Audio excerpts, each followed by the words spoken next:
출애굽기 13장 17절에서 26절 다 찾으신 줄 알고 한 목소리로 서로 교독하도록 하겠습니다. 제가 먼저 17절 공독하겠습니다. 바로가 백성을 보낸 후에 블레셋 사람의 땅의 길은 가까울지라도 하나님이 그들을 그 길로 인도하지 아니하셨으니 이는 하나님이 말씀하시기를 이 백성이 전쟁을 하게 되면 마음을 돌이켜 애굽으로 돌아갈까 하셨습니다. 그러므로 하나님이 홍해의 강물을 돌려 백성을 인도하시면 이스라엘 자손이 애굽 땅에서 대열을 지어 나올 때에 모세가 요셉의 유고를 가졌으니 이는 요셉이 이스라엘 자손으로 단단히 맹세하게 하여 이르기를 하나님이 반드시 너희를 찾아오시리니 너희는 내 유고를 여기서 가지고 나가라 하였음이더라. 그들이 숫곳을 떠나서 광야 끝 요단의 장로를 지니 여호와께서 그들 앞에서 가시며 낮에는 구름 기둥으로 그들의 길을 인도하시고 밤에는 불 기둥을 그들에게 비추사 낮이나 밤이나 진행하게 하시니 낮에는 구름 기둥 밤에는 불 기둥이 백성 앞에서 떠나지 아니하니라. 아멘. 오늘 말씀 가지고 하나님이 홍해의 광야 길로 돌려라는 제목 속에서 말씀을 같이 나누도록 하겠습니다. 출애굽기 강의 오늘 7번째 시간을 갖도록 하겠습니다. 이제 우리는 지금 출애굽기를 읽어가면서 하나님께서 이스라엘에게 값없이 주신 그 구원이 무엇인지에 대해서 지금 살펴보고 있습니다. 지난 시간에 우리가 이제 살펴본 것이 뭐냐면 하나님께서 이제 10가지 이적들을 애굽에게 이제 행하셔가지고 바로로부터 이제 항복을 받아내시고 또 그 일로 인해서 이스라엘이 이제 무사히 애굽을 나오게 된 이 과정을 우리가 이제 읽어보았습니다. 오늘은 이제 무사히 애굽을 빠져나온 이스라엘이 가나안을 향해서 이제 첫 발을 내딛는 장면을 이제 보게 됩니다. 그리고 그 상황 속에서 하나님께서 이스라엘을 위해서 무슨 일을 하셨는지 우리는 이제 살펴보게 될 것입니다. 그래서 오늘도 하나님께서 이스라엘에게 베푸신 구원이 무엇인지 그 여러 단면 속에서 한 단면을 우리가 보게 될 것입니다. 시작을 17절, 18절 본문 17절, 18절을 읽는 것으로 이제 설교를 시작을 해보도록 하죠. 제가 먼저 17절, 18절을 보겠습니다. 바로가 백성을 보낸 후에 블레셋 사람이 땅의 길은 가까울지라도 하나님이 그들을 그 길로 인도하지 아니하셨으니 이는 하나님이 말씀하시기를 이 백성이 전쟁을 하게 되면 마음을 돌이켜 애굽으로 돌아갈까 하셨습니다. 그러므로 하나님이 홍해의 광야의 길로 돌려 백성을 인도하심에 이스라엘 자손이 애굽 땅에서 대열을 지어 나올 때에 이렇게 이제 오늘 본문이 시작이 됩니다. 이 본문을 보시게 되면요, 애굽에서 가나안으로 가는 길이 이제 두 가지가 보입니다. 역사적으로는 세 가지 길이 있는데 본문에서 이제 두 가지 길이 이제 보이죠. 하나가 보면은 블레셋 사람의 땅의 길, 그리고 또 하나는 갈대 바다를 경유해서 가게 되는 광야의 길, 이 두 가지가 있습니다. 제가 이거를 지도로 보여드리려고 칠판에다 그림을 그려봤는데 그림이 안 나와가지고 그냥 설명을 하겠습니다. 인터넷 찾아보시면 그림이 잘 나와 있습니다. 지도가. 이 블레셋 사람의 땅의 길은 가나안으로 가는 데 있어서 최단 직선거리입니다. 그래서 이 거리가 짧기 때문에 소요 시간이 그렇게 오래 걸리지 않았다고 합니다. 이에 반해서 이 광야의 길은 우회하는 도로였기 때문에 소요 시간도 많이 걸렸다고 이렇게 이야기를 합니다. 근데 이 18절을 보시면요, 하나님이 홍해의 광야 길로 돌려라는 이제 우리가 표현을 보게 되는데, 이것은 하나님께서 이스라엘을 블레셋 사람의 땅의 길이 아닌 광야의 길로 가게 하셨다는 것을 지금 보여주고 있는 것입니다. 그러니까 이스라엘이 가나안을 들어갈 때 어떤 길로 가게 하셨냐면은 그 광야의 길로 이제 가게 하셨다는 거죠. 여기서 이제 그 보시면은 돌려라는 이 동사가 나옵니다. 돌려. 이 히브리어로 뭐라 그러냐면은 사바브라고 하거든요. 그리고 이 명사형은 좀 웃긴데 한국말로는 시바라고 합니다. 시바. 이게 웃으실 줄 알았더니 안 웃으시네요. 네, 감사합니다. 이 돌려라는 이 동사는 그리고 또 명사는 특별한 의미를 이제 내포하고 있습니다. 이게 뭐냐면은 사건이 섭리적인 전환을 가질 때 쓰는 거예요. 그러니까 어떤 의도성을 가지고 사건의 전환을 나타낼 때 뭐라고 그러냐면 사바부라고 부르는 거죠. 우리는 이것을 17절에서 확인을 할 수가 있습니다. 하나님께서 이스라엘이 블레셋 사람의 땅의 길로 지금 가려고 하는데 하나님께서 그 길을 못 가게 막으셨다는 거죠. 못 가게 막으신 이유가 나옵니다. 그게 뭐냐면은 이스라엘이 이 블레셋 사람의 땅의 길로 가다가 도중에 전쟁을 만날 때 그들이 애굽으로 돌아갈까봐 하나님이 걱정하셨다. 지금 이렇게 나오고 있습니다. 그런데요, 이제 여러분들이 이제 14장, 15장, 16장, 17장, 18장을 읽어보셔서 아시겠지만은 14장, 16장, 17장에 보면은 이스라엘이 광야의 길을 걷다가 애굽으로 돌아가겠다는 으름장을 모세에게 놓는 이제 장면들을 보셨을 것입니다.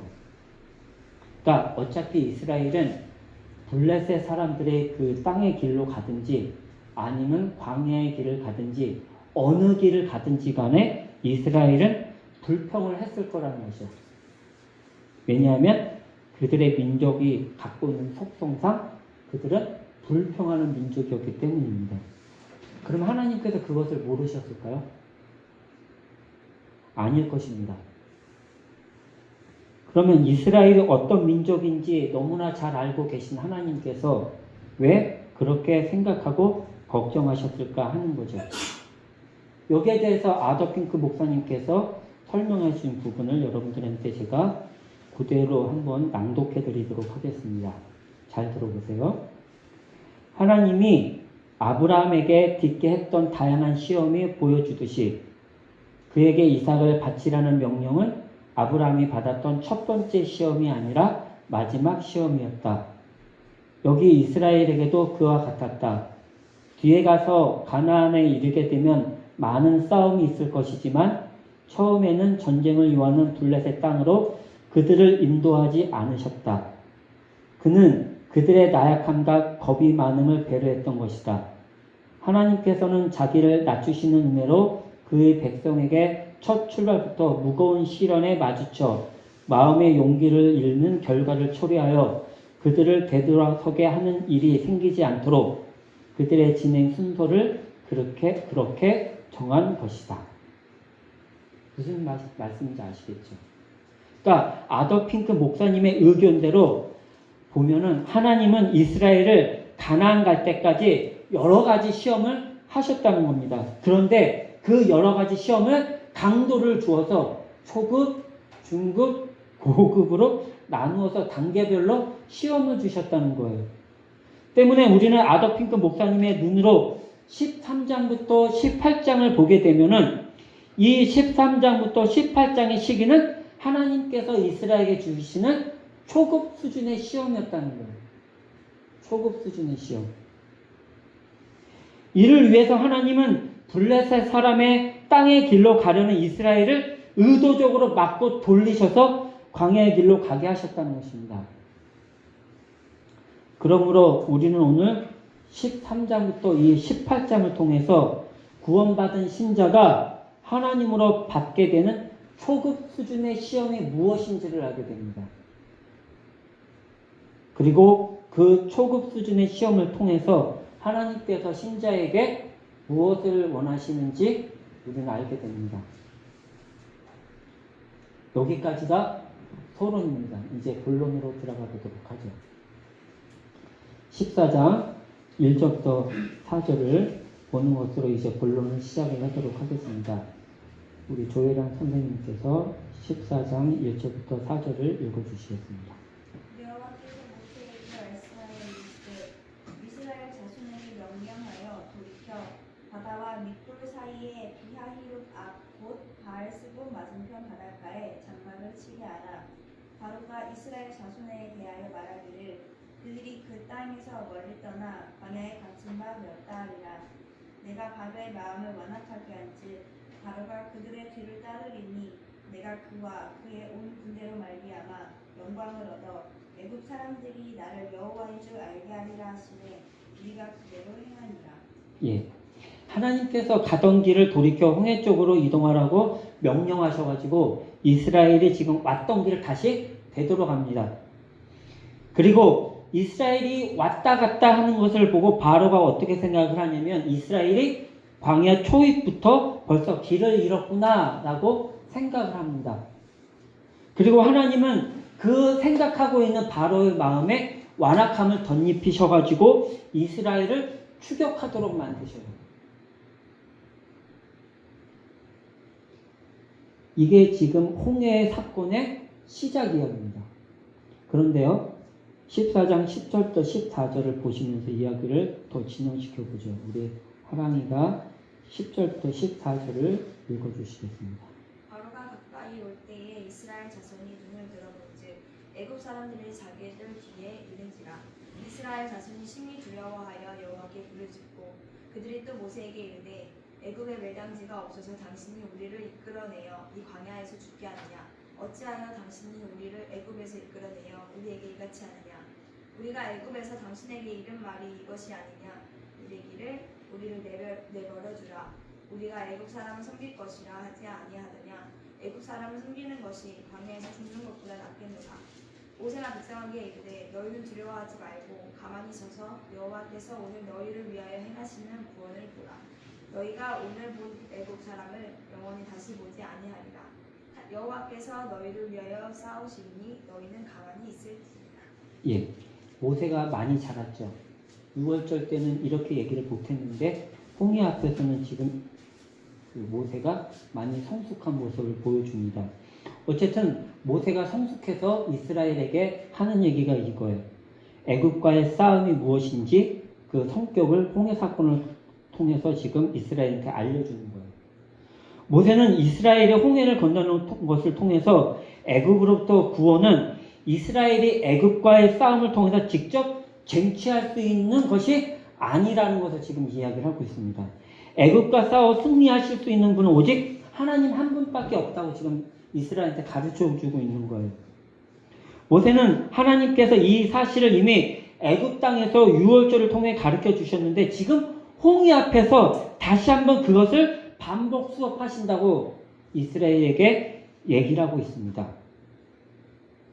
그럼 왜 반복 수업이 지금 이루어지고 있을까? 고린도전서 10장 1절부터 2절입니다. 고린도전서 10장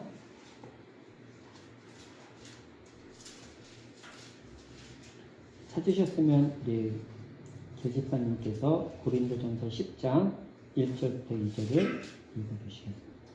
형제들아 나는 너희가 알지 못하기를 원하지 아니하노니 우리 조상들이 다 구름 아래 있고 바다 가운데로 지나며 모세에게 속하여 다 구름과 바다에서 세례를 받고. 예. 신약에서 바울이 구약의 이 사건을 규정합니다. 이 사건은 세례 사건이다. 이렇게 규정을 하죠. 그러니까 바울도 애굽을 나온 이스라엘이 하나님에 의해서 홍해를 건넌 사건은 아주 특별한 의미가 있다고 지금 이야기를 해주는 거예요. 왜냐하면 그들이 홍해를 건너면서 세례를 받았기 때문이라고 얘기를 하는 거죠. 그러면 이스라엘에게 있어서 왜 이 시점에서 세례가 필요했을까 하는 것입니다. 고린도전서 12장 13절 우리 조집사님께서 읽어주시겠습니다. 우리가 유대인이나 헬라인이나 종이나 자유인이나 다 한 성령으로 세례를 받아 한 몸이 되었고 또 다 한 성령을 마시게 하셨느니라. 예, 세례에 대해서 신앙적 의미를 지금 알려주고 있죠. 세례가 뭐냐면은 신자와 예수 그리스도가 한 몸이 되는 사건입니다. 연합이 되는 사건이 세례라고 얘기를 하는 거죠. 로마서 6장으로 가시겠습니다. 로마서 6장. 로마서 6장 2절에서 11절.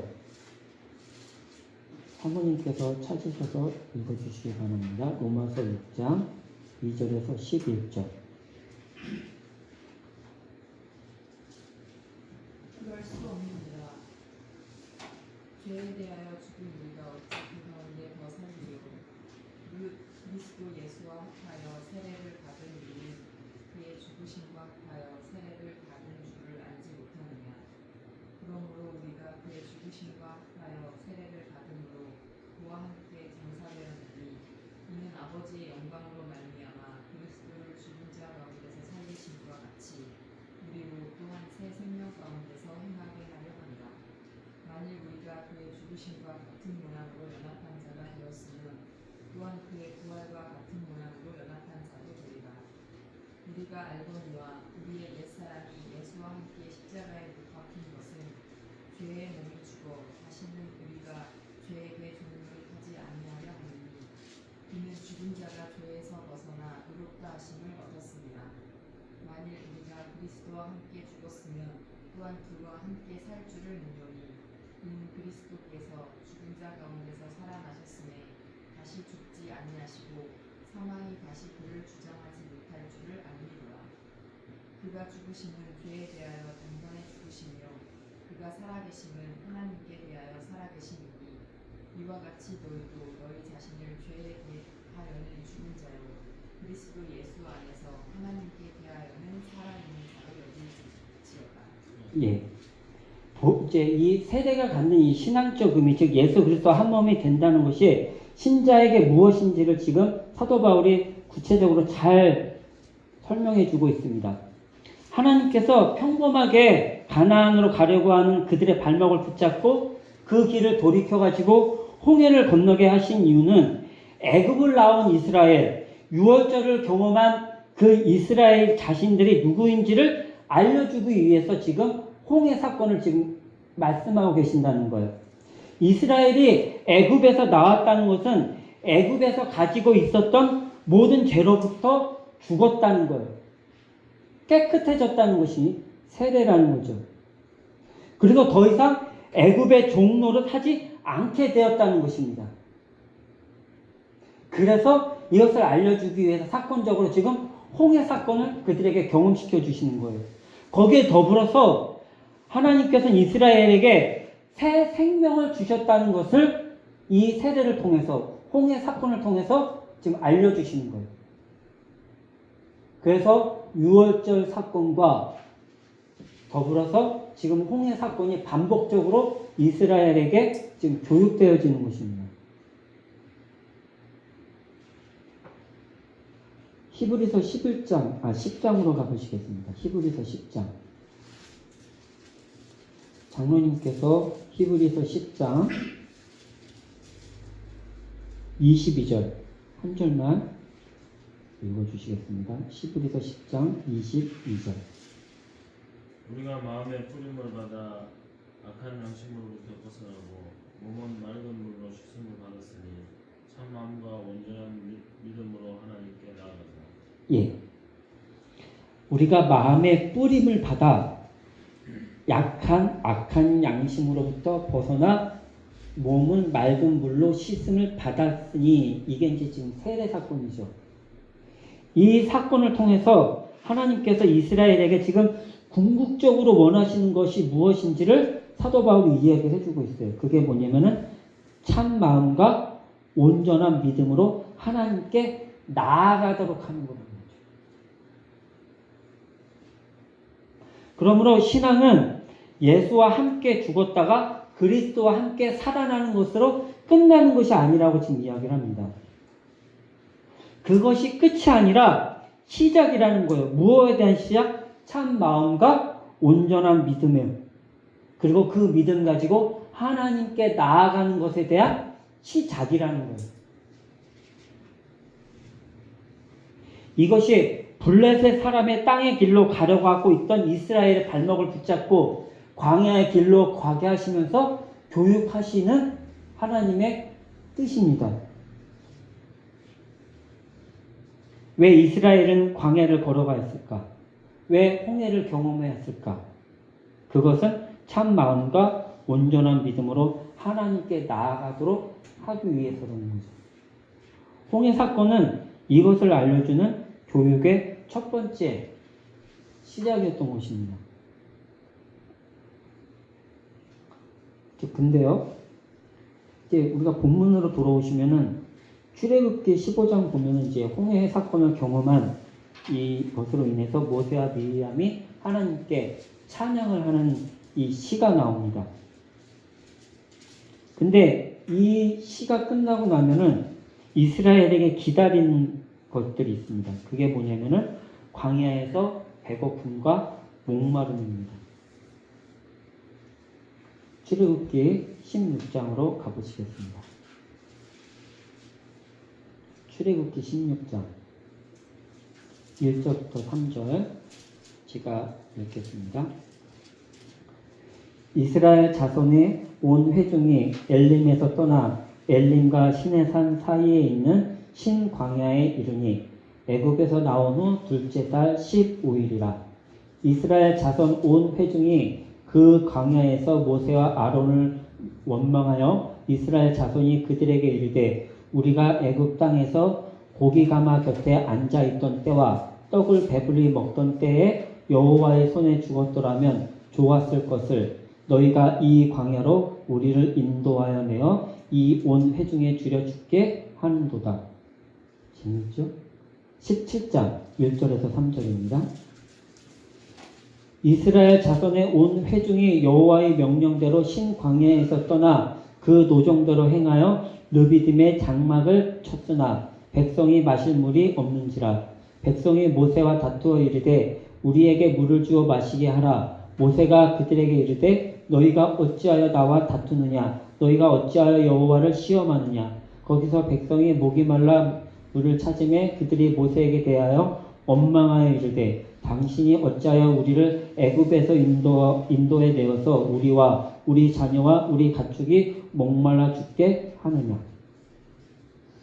우리는 16장과 17장을 통해서 이스라엘의 영적 상태를 확인할 수가 있습니다.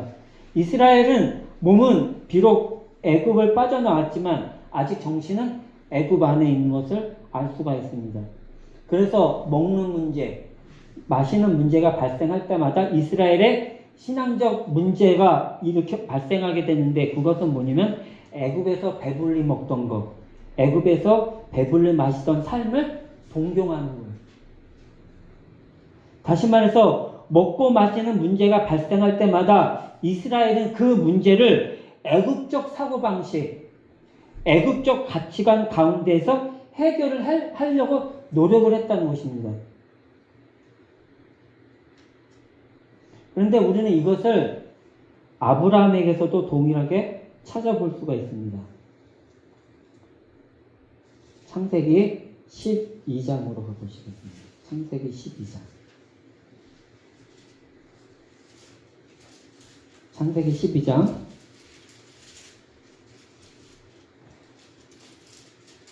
5절입니다. 창세기 12장 5절. 아브람이 그의 아내 사레와 조카 롯과 하란에서 모은 모든 소유와 얻은 사람들을 이끌고 가나안 땅으로 가려고 떠나서 마침내 가나안 땅에 들어갔더라. 10절. 그 땅에 기근이 들었으므로 아브라함이 애굽에 거류하려고 그리로 내려갔으니 이는 그 땅에 기근이 심하였음이라. 13절. 원컨대 그대는 나의 누이라 하라.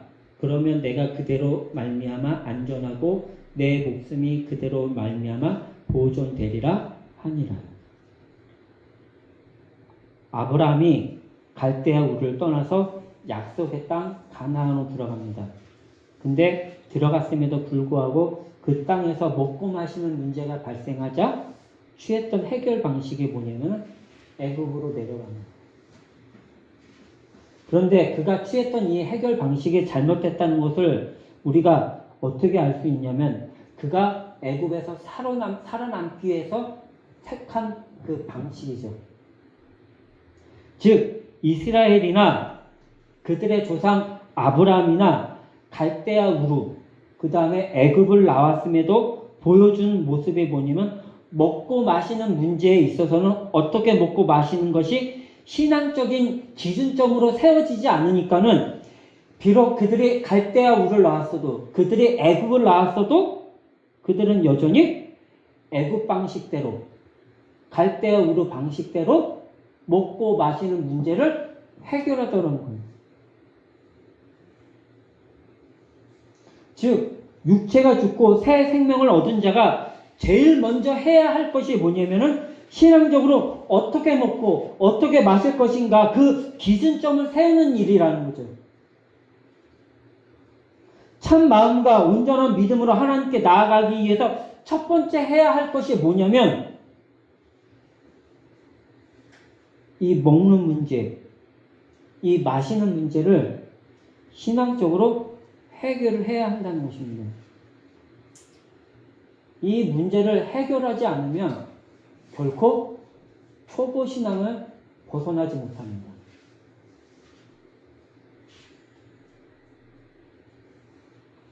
출애굽기 16장으로 돌아가시겠습니다. 출애굽기 16장. 출애굽 16장 4절.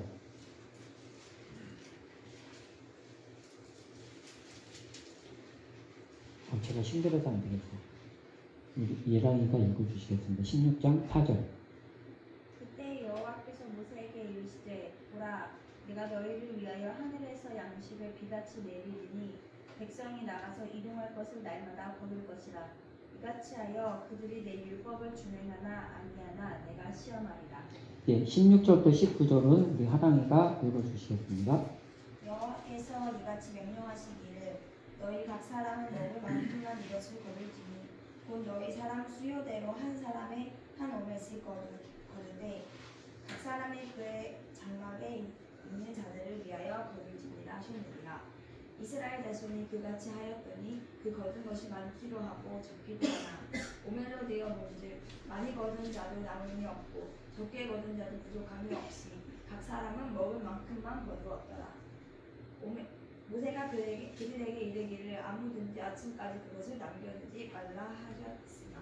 예. 그래서 20절에 보면은 그들이 모세에게 순종하지 아니하고 덜어는 아침까지 두었더니 벌레가 생기고 냄새가 난지라요. 보시면요, 하나님께서 이스라엘에게 지금 시험을 하십니다. 그 시험이 뭐냐면 그들에게 일용할 양식을 주시고 그 먹는 방법을 알려주셔서 그것을 순종하는지 안 하는지를 갖다가 보시겠다는 거예요. 우리는 이것을 통해서 신자가 초보 신앙으로부터 성숙해지기 위해서 무엇을 해야 되는지 알게 됩니다. 초보 신앙이 해결해야 할 것은 뭐냐면 하나님께서 주시는 매일의 양식을 알고 먹는 것입니다. 그래서 주기도문에서도 예수님께서 제자들에게 이렇게 말씀하시죠. 오늘날 우리에게 일용할 양식을 위해서 하나님 앞에 구하라. 하나님이 주시는 일용할 양식이란 넘치지도 않고 부족하지도 않은 하나님께서 매일매일 주시는 그 은혜입니다. 하나님께서는 이스라엘에게 일용할 양식을 통해서 광야 생활에서 먹고 마시는 문제를 신앙적으로 해결하기를 원하셨어요. 그런데 이스라엘이 하나님의 명령에 순종하지 않습니다. 그들은 내일 먹을 것을 위해서 오늘 자신들이 직접 준비를 합니다. 매일 일용할 양식을 주시겠다는 하나님과 그분의 말씀을 믿지 못하고 그들은 자신들의 힘으로 그 양식을 준비하려고 하죠. 출애굽기 18장 길집사님께서 18장 20절을 읽어주시겠습니다. 그들에게 율례와 법도를 가르쳐서 마땅히 갈 길과 할 일을 그들에게 보이고. 예, 26절. 그들이 때를 따라 백성을 재판하되 어려운 일은 모세에게 가져오고 모든 작은 일은 스스로 재판하라. 예, 모세 장인 이드로가 모세에게 와서 이스라엘에게 율례와 법도를 가르치라고 권면합니다. 이드로는 모세에게 이스라엘이 작은 일은 스스로 재판할 수 있도록 만들어야 된다고 지혜를 주죠. 일용할 양식은 살면서 작은 일입니다. 그러나 이 작은 일의 원리, 즉 이 세상 누구도 결코 많이 거둔 자도 없고 적게 거둔 자도 없다라는 사실을 하나님의 율례와 법도를 통해서 배운 자만이 이 원리대로 살 수가 있어요. 그래서 내일을 위해 일하거나 쌓아두지 않으려고 합니다. 하루하루 하나님의 은혜대로 살도록 합니다. 그래서 이스라엘에게 율례와 법도가 전해집니다. 우리는 다음 주에 이것을 십계명과 모세의 율법을 통해서 확인하게 될 것입니다. 요즘 유행하는 단어 중에 미니멀리즘이라고 있습니다. 미니멀리즘. 이 단어는 신조어는 아닙니다. 왜냐하면 1960년대부터 시작하였기 때문에 그렇습니다. 이 미니멀리즘은 본질만 추구하고 불필요한 것은 가급적 최소화하자는 주의인데, 처음에는 이 용어가 음악이나 건축이나 미술이라는 이 국한된 부분에서만 사용되었다가 요즘에 들어가지고 삶 전체에 퍼졌기 때문에 신조어처럼 느끼는데, 원래는 1960년대부터 사용되었던 단어였습니다. 지금 삶 전체에 퍼져서 사람들이 가전제품 줄이기, 불필요한 것들, 또 싸다고 마구 과소비하지 않기, 그 다음에 집 공간을 최소한 대로 줄이기 등 이런 실천 운동을 하는 사람들이 곳곳에서 나타나기 시작을 했습니다. 그런데 이런다고 사람들의 욕심이, 또 사람들의 욕망이 없어질 수가 있을까요? 오직 사람들이 여호와의 율법과 법을 배워서 순종할 때에만 자신들의 욕심과 욕망으로부터 탈출을 할 수가 있습니다. 우리는 오늘 본문을 통해서 우리가 왜 이 힘든 광야 같은 삶을, 이 고단한 인생을 살아야 되는지, 걸어야 되는지를 알게 되었습니다. 신자의 삶은 하나님으로부터 구원을 받고 새 생명을 얻는 것으로 끝나는 것이 절대 아닙니다. 이것은 끝이 아니라 시작이라고 이야기를 합니다. 그럼 시작은 무엇인가? 그것은 참 마음과 온전한 믿음으로 하나님께 나아가기 시작하는 것입니다. 이 시작은 무엇으로부터 시작되냐면 바로 일용할 양식을 먹는 문제, 일용할 양식을 마시는 문제로부터 시작이 됩니다. 신자는 이 일용할 양식을 애굽 방식대로 먹고 애굽 방식의 가치관대로 마시게 되면은 결코 안 된다고 이야기합니다. 그럼 이 양식을 어떻게 먹을까요? 마태복음 4장 4절을 읽는 것으로 오늘 결론을 대신하도록 하겠습니다. 마태복음 4장 4절입니다. 마태복음 4장 4절,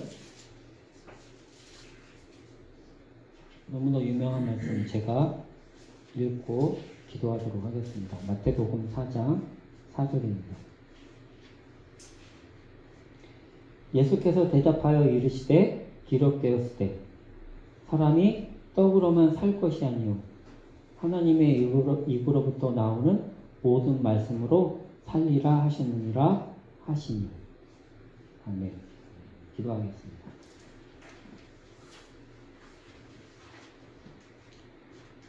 하나님 감사합니다. 오늘도 이스라엘에게 베풀으셨던 구원, 그 동일한 구원이 우리 안에 있음을 오늘 확인하면서 하나님께서 우리에게 주신 그 구원의 한 단면을 바라보게 하여 주시니 감사를 드립니다. 하나님, 우리의 구원을 통해서 우리가 하나님으로부터 받은 것이 무엇인지 확인케 하여 주시니 감사를 드립니다. 우리의 육신적인 죄로부터 해방시켜 주셨고 생명이 무엇인지를 알게 하여 주셨습니다. 그 생명을 가진 자가 이제 어떻게 살아가야 하는지를 보여주셨습니다. 먼저 우리가 일용할 양식을 위해서 우리를 위해서 일하지 않게 하시고 하나님의 말씀에 따라 하나님께서 주시는 그 은혜대로만 그 일용할 양식을 취함으로 그 은혜 속에서 하나님께서 우리에게 무엇을 원하시는지 알게 하여 주시옵소서. 먹고 마시는 문제로 인해서 우리가 우리의 마음이 흔들리지 않게 하시고 그 마음으로 인해서 하나님께 나아가려는 그 길이 막혀지지 않게 하여 주시옵소서. 하나님께서 주심으로 인해서 남지도 않고 또한 부족하지도 않은 그 은혜를 매일매일 살게 하심으로 참 구원이 무엇인지를 알게 하시고 하나님께 나아감으로 말미암아 그 은혜가 넓고 더 깊게 하여 주시옵소서.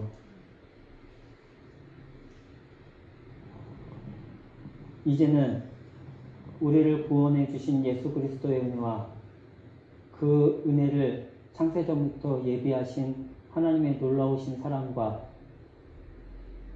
이 구원을 지금 일하고 계신 성령님의 감화감동 역사하심이 참 구원, 일용할 양식을 취하는 문제를 깨닫고 돌아가는 우리 주님의 교회 모든 성도들 머리 위에 그들의 가정과 자녀와 직장